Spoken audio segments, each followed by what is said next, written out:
नमस्कार दोस्तों। ये कहानी है एक राजा और एक पूजा करने वाली पेड़ का, tree goddess, the king and the tree goddess. तो आज हम लोग इसी के बारे में डिस्कस करेंगे। ये स्टोरी क्लासिक्स JCERT इंग्लिश का यूनिट 2A है। तो चलिए हम लोग स्टार्ट करते हैं। बिफोर यू रीड, पढ़ने से पहले, we see many plants and trees around us. हम लोग बहुत सारे पेड़ पौधे अपने आसपास देखते हैं। Can you name few trees which are worshipped during festivals? क्या आप ऐसे कुछ पेड़ों के नाम बता सकते हैं जिसका हम लोग फेस्टिवल के समय पूजा करते हैं? अगर ऐसा आपको आता है तो ये कमेंट में बताइएगा आप हमको। Why do you think we do so? हम लोग ऐसा क्यों करते हैं? क्या आपने कभी ऐसा सोचा है? Let us read this story about a tree goddess who lived in a Devdar tree and try to find out why we need to respect nature. तो चलिए हम लोग इस स्टोरी को पढ़ते हैं और जानते हैं एक पूजा करने वाले ट्री गॉडेस के बारे में। जो एक ट्री गॉडेस मतलब कि एक पेड़ की देवी के बारे में जो देवदार के पेड़ में रहती है। और हम लोग और जानेंगे कि क्यों हम लोग को नेचर का रिस्पेक्ट करना चाहिए। तो चलिए स्टार्ट करते हैं। Once there was a king living in the Himalayan foothills. एक बार एक राजा रहा करता था हिमालयन फुटहिल्स में। मतलब कि हिमालय और फुटहिल्स मतलब हिमालय के पहाड़ियों में। Who longed to build himself a beautiful palace. Longed का मतलब होता है इंतज़ार करना या इच्छा होना। जिसका इच्छा हो रहा था कि वो एक अपने लिए बहुत ही सुंदर सा मोस्ट ब्यूटीफुल पैलेस बनाए। ही could not make it majestic without great expenses and trouble. और वह उसको बहुत ही अच्छा नहीं बना सकता अगर वो उसको कम खर्चा करेगा तो। He could not make it majestic without great expenses and trouble, so he decided to build something different. So इसलिए वह डिसाइड करता है कुछ अलग बनाने का। The entire palace was to be supported by one column only. जो palace होगा, पूरा जो महल होगा, वो सिर्फ एक ही कॉलम से, मतलब उसका जो सपोर्टेड एक ही कॉलम होगा। And that column was to be made from the tallest tree in the kingdom. और वो जो कॉलम होगा वो इस राज्य में सबसे बड़ा जो पेड़ होगा उससे बना हुआ होगा। आगे देखते हैं। In Himalayas there are many tall trees. Himalaya में बहुत सारे लंबे पेड़ होते हैं, जैसे कि spruce, pine, oak and deodar. And the tallest and the strongest are the deodars. और इन सब में से भी सबसे लंबा और सबसे मजबूत होता है देवदार का पेड़। Whose very name deodar means tree of God.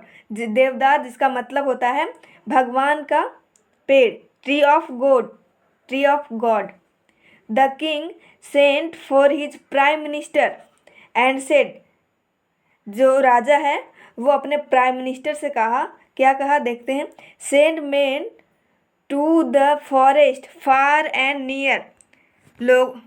वो राजा ने कहा कि लोगों को जंगल में दूर दूर तक भेजो। And tell them to cut down and bring to this city without delay the largest deodar they can find. और उनसे कहो कि वो जो सबसे लंबा देवदार का पेड़ खोजेंगे उसको जल्द से जल्द काट के और इस सिटी में लाया जाए।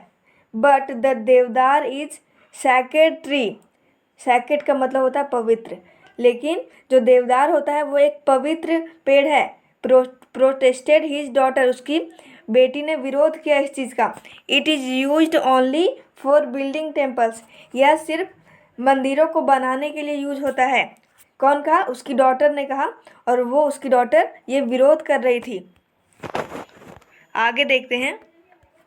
The reasons are there for me to have one, said the king. राजा ने कहा कि इसके लिए मेरे पास बहुत सारे रीजन है। My palace shall be as magnificent as many temple. तो राजा ने कहा कि मेरा घर भी किसी मंदिर से कम नहीं है, वो मंदिर जैसा ही होगा। अब यहाँ पे थोड़ा सा क्वेश्चन आ गया है, चलिए इसको भी हम लोग डिस्कस कर लेते हैं। Comprehension check. Name some trees that grew in Himalaya foothills. अभी हम लोग पढ़े ना कि हिमालय में कौन कौन से पेड़ पौधे पाए जाते हैं, जैसे स्प्रूस, पाइन, ओक एंड देवदार। तो इसका आंसर लिखेंगे the tree that grew in Himalayas are spruce, pine, oak और देवदार। नेक्स्ट क्वेश्चन देखते हैं। What does the name deodar mean. देवदार का मतलब क्या होता है, तभी हम लोग पढ़े कि देवदार का मतलब होता है ट्री ऑफ गॉड। तो यहाँ पे लिखेंगे the name deodar means tree of god. Next question देखते हैं। Why did the king send his men to the forest. ये क्वेश्चन बोल रहा है कि जो राजा है वो अपने लोगों को फॉरेस्ट में क्यों भेजा। तो लिखेंगे कि the king send his men to the forest to bring the tallest deodar tree. वो राजा इसलिए भेजा अपने लोगों को ताकि वो सबसे बड़ा, जो सबसे लंबा देवदार का पेड़ है वो ला सके, उसका घर, उसका महल बनाने के लिए। आगे देखते हैं हम लोग। The prime minister sent out 30 men but they soon return. जो प्राइम मिनिस्टर है वो 30 लोगों को भेजा, लेकिन वो जल्द ही वो वापस आ गए। सून का मतलब होता है शीघ्र या जल्द ही वो वापस आ गए, return. Saying that though there were many great deodars in the kingdom. और वे लोग बोले कि वहाँ पे बहुत सारे देवदार का पेड़ है, इस राज्य में बहुत सारे देवदार के पेड़ हैं। दे कुड नॉट कैरी और ड्रैग देम। और वे लोग उसको ला नहीं सकते और खींच नहीं सकते। क्यों? तो due to the great distance between the forest and the city. और इसका रीज़न है कि उसका जो घर, उसका जो सिटी है, उसका जो शहर है, वहाँ से फॉरेस्ट का डिस्टेंस बहुत ही ज़्यादा है, ग्रेट डिस्टेंस, इसलिए वे लोग उसको कैरी नहीं कर सकते उतना दूर तक। उसके बाद देखिए आगे क्या होता है। When the king heard this, जब राजा यह सुना तो he called his son and said, वह अपने बेटा को बुलाया और कहा, take your horsemen and with the help of your horses bring me one of these tree। तुम अपने हॉर्सेस के मदद से मेरे लिए इनमें से कोई एक ट्री ले आओ। The prince rode out with his horsemen but returned after a few days। जो प्रिंस है, रोड, ये राइड का V2 वर्ब का 2 फॉर्म है। राइड होता है ना, राइड का मतलब होता है सवारी करना, इसका V2 होता है रोड और V3 होता है रोडन या इसी टाइप में कुछ होता है। तो the Prince road out with his horseman. जो प्रिंस है, जो उसका बेटा है, वो अपना हॉर्समैन के साथ सवार हो गया। But return after a few days, लेकिन वो भी कुछ दिनों बाद वापस आ गया। आगे देखते क्या हुआ। Saying no horses could move such a tree an inch. वो कहा कि कोई भी हॉर्सेस इनमें से एक भी पेड़ को एक भी इंच हिला सका। We have tried oxen too but without any success. हम लोग बैलों को भी कोशिश किए, लेकिन हम लोग को सफलता नहीं मिली। ऑक्स का प्लूरल फॉर्म होता है ऑक्सन, OXEN। आगे देखते हैं। Well then try elephants said king. राजा ने कहा कि हम लोग हाथियों को कोशिश करेंगे। Elephants were brought from the plains. Plains का मतलब होता है मैदान। जो हाथी है वो मैदानी क्षेत्र से लाया गया। But the hills were too steep for them. लेकिन जो हिल्स था, जो पहाड़ था, वो उन लोगों के लिए, हाथियों के लिए बहुत ही सीधा था, बहुत ही खड़ा था। स्टीप का मतलब होता है खड़ा। खड़ा मतलब कि जैसे हम लोग कभी कभी पहाड़ वगैरह चढ़ते हैं, जैसे यहाँ पे झारखंड में तो ये मुंडन का बहुत ही ज़्यादा मतलब ये एक प्रथा है।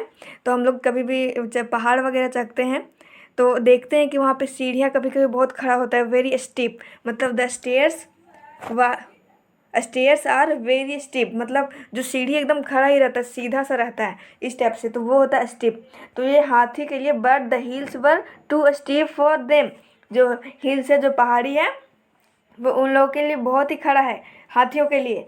And the paths were too narrow, और जो रास्ता है वो बहुत ही नैरो है, छोटा है। So they had to return to the plains, so उन लोगों को वापस मैदान में आना पड़ा। Very well said the king angrily, बहुत अच्छा, राजा ने यह पूरा गुस्से में कहा। In one of my park you must find me a tree just as big as any the forest, जो राजा कहा कि मेरा जो पार्क है वहाँ में से तुम लोग ढूंढो जो जो कोई भी पेड़ में से बड़ा हो। Bring it to me within 7 days, और इसे मेरे पास 7 दिनों के अंदर अंदर ले आओ। उसके बाद देखिए आगे क्या होता है। After much searching, the king's men found a splendid deodar tree growing not far from the city. कुछ दिनों के बाद, सर्च करने के बाद, जो the Kings man found a splendid देवदार, जो राजा के जो आदमी थे वो एक बहुत ही, स्प्लेंडिड का मतलब होता है बहुत ही बढ़िया देवदार का पेड़ खोजे। It was worshipped by the people, और वो जो पेड़ खोजे थे वो शहर में ही था। It was worshipped by the people of many villages around it, और ये जो पेड़ था वो ऐसो पूजा किया जाता था वही आसपास के गाँव के लोगों के द्वारा। Because with in it lived a goddess and it was see who gave the tree it great strength, size and beauty, क्योंकि उसमें जो भगवान रहती थी वही उसको इतना ज़्यादा स्ट्रेंथ, साइज और ब्यूटी दी थी इस पेड़ को। तो आज के लिए इतना ही हम लोग है सो ये थोड़ा लंबा स्टोरी है, तो इसका एक पार्ट हम लोग कल पढ़ेंगे। तो इसको हम लोग जो भी हम लोग पढ़ें उसको हम लोग थोड़ा सा समराइज कर लेते हैं। कि हम लोग ये पढ़ रहे थे, इस स्टोरी में पढ़े कि एक राजा था जिसका इच्छा हुआ एक महल बनाने का। तो वो डिसाइड किया कि उसका जो महल होगा वो एक ही कॉलम पे बनेगा, और वो जो कॉलम होगा वो एक देवदार का, मतलब एक देवदार का पेड़ का होगा। तो राजा ने अपने प्राइम मिनिस्टर को बोल के बहुत सारे 30 लोगों को भिजवाया जंगल में लाने के लिए, लेकिन वो लोग देवदार के पेड़ को नहीं ला सके। उसके बाद वो एक हॉर्स को भी भेजा अपने बेटे के साथ, लेकिन वो भी नहीं ला सके, वो भी पॉसिबल नहीं हो पाया उनके लिए भी लाना। उसके बाद ये लोग एलिफेंट को भेजते हैं और वो भी नहीं ला सकते हैं। तो फिर वो अपने ही पार्क में राजा जो है अपने ही पार्क में बोलता है अपने लोगों को। तो वहाँ पे उन लोगों को एक मिलता है पेड़ जो लोगों के द्वारा पूजा जाता है। उसके बाद आगे क्या होता है उसके लिए आप लोग पार्ट 2 देखें, जो पार्ट 2 जल्दी आएगा। तो थैंक्स फॉर वॉचिंग। वीडियो अच्छा लगा तो शेयर कीजिएगा।